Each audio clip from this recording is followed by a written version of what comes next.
Un essaim d'abeilles, un univers bien étrange sans doute, confus mais magique. Chaque membre de la colonie occupe une fonction très précise, rien n'est laissé au hasard. Tout ici ne sert qu'un même et unique but, la survie de la colonie.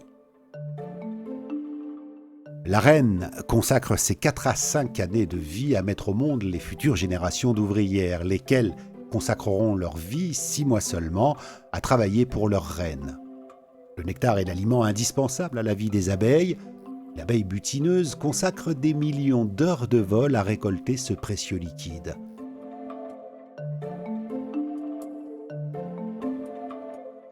Dès son retour, elle partage sans compter le nectar avec ses congénères.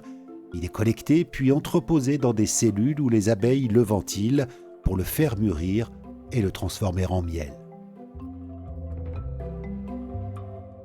Le pollen et le miel sont entreposés dans des rangées d'alvéoles conçues à cet effet, tandis que la génération d'abeilles à venir se développe non loin de là dans des cellules à couvain. Les cellules contenant les œufs qui, à terme, donneront naissance aux futures générations d'ouvrières, sont tenues à distance respectueuse des cellules plus grandes où les abeilles élèvent leurs futures reines. Ce sont les sujets de la reine qui décident d'élever une ouvrière ou une reine. Quand elles ne sont encore que des œufs, toutes les abeilles sont égales. Si la larve doit devenir reine, les ouvrières la nourriront de gelée royale, un aliment capable de transformer n'importe quelle larve en reine potentielle. La ruche est pleine de miel, la reine décide alors de partir avec ses plus fidèles courtisanes qui forment l'essaim. Mais elle s'épuise rapidement entourée par l'essaim qui la suit aveuglément. Elle se pose non loin de la ruche pour reprendre des forces. Toutes les abeilles se serrent contre la reine pour la protéger et maintenir la chaleur de son corps à bonne température. Il arrive que toutes les abeilles d'un essaim meurent faute d'être tombées d'accord sur le lieu d'essaimage. Cette fois, les abeilles n'ont pas d'hésitation, elles prennent possession de la ruche tronc. Dans les Cévennes, des apiculteurs ont conservé d'anciens ruchers. C'est le cas de M. Boissier à Bar-des-Cévennes ou de M. André Bouls à Sandras. J'ai eu la chance de voir ça, donc moi je devais avoir une dizaine d'années et mon grand-père ramassait encore donc le miel dans ces ruches-là, celles que vous avez vues, et il allait avec ce fameux petit couteau décoller les brèches au-dessus et il m'expliquait qu'il laissait à partir du croisillon pour les abeilles. Et il avait une brouette en bois. Et je me souviens de ça parce que c'était assez pittoresque. Et c'était très joli à voir parce que la brouette était pleine de toutes les brèches. J'avais le droit d'en manger un petit peu, mais rapidement parce qu'il ne fallait pas trop traîner. Et il allait après dans la maison, dans une chambre reculée pour presser le miel. Il a arrêté, pas le miel, mais de l'extraire de ces ruches-là. Parce que je ne veux pas dire de bêtises, mais je crois qu'il y a eu pas mal de maladies à ce moment-là. Hein, et il a été obligé de réintroduire ça, mais dans des ruches plus classiques qu'il pouvait traiter et dont le traitement fonctionnait. Parce que sur ces ruches-là, elles sont, on dira, assez ouvertes et ça ne marchait pas. Donc il a continué à en faire avec les ruches classiques. Et mon père a repris ça à une toute petite échelle après lui. Voilà. Mais plus sur le rucher par contre. Voilà. Le rucher a arrêté d'exister, on dira début 80. Voilà. La première tâche des ouvrières consiste à aérer le nouveau logis. Elles l'imprègnent ensuite d'une odeur qu'elles sécrètent à l'aide d'une glande située au-dessus de leur abdomen. C'est leur façon d'officialiser leur nouvelle adresse et de permettre aux retardataires de trouver leur maison.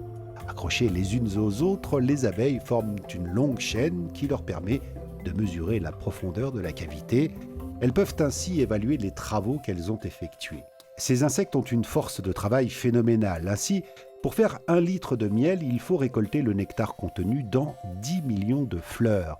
Un travail collectif qui représente environ 10 000 heures de vol et 60 000 kilomètres de distance parcourue.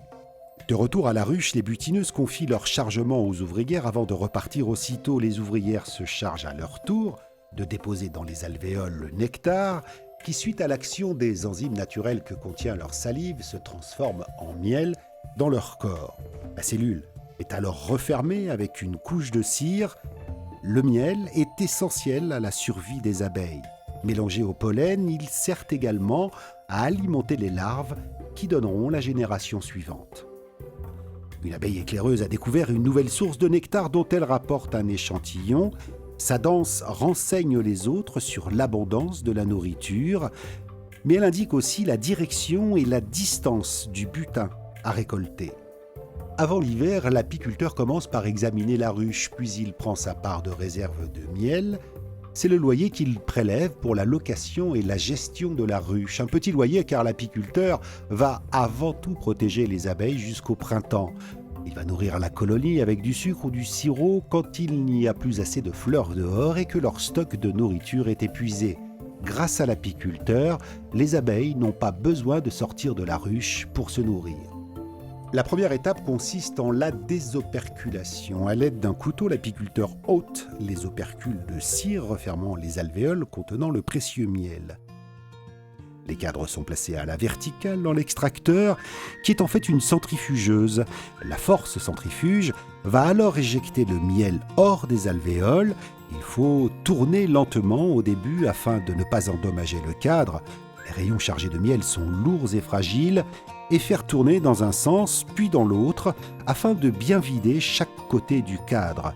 Une opération que l'on peut aussi mécaniser. Le miel est alors filtré à l'aide d'un tamis au-dessus du maturateur qui servira à faire décanter la précieuse récolte. Au bout d'une dizaine de jours, les impuretés se seront soit déposées au fond, soit elles surnageront en surface puisqu'elles sont moins lourdes que le miel. Il peut alors être mis en pot et dégusté.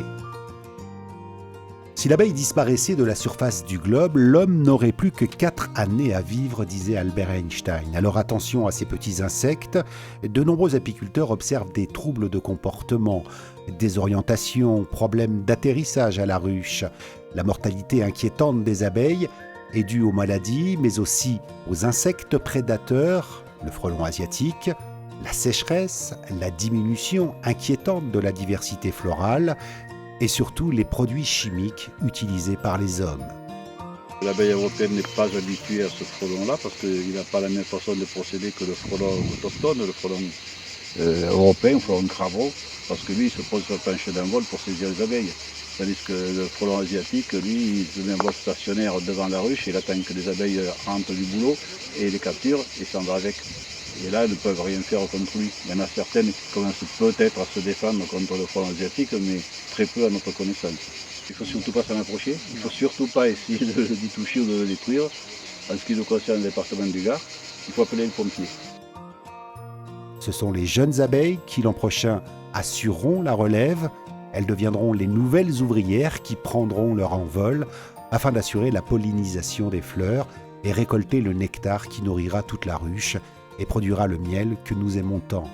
Respectons cette ouvrière laborieuse qui prend soin de ce grand jardin qu'est la terre, afin que nous puissions encore longtemps récolter les fruits de ses bienfaits.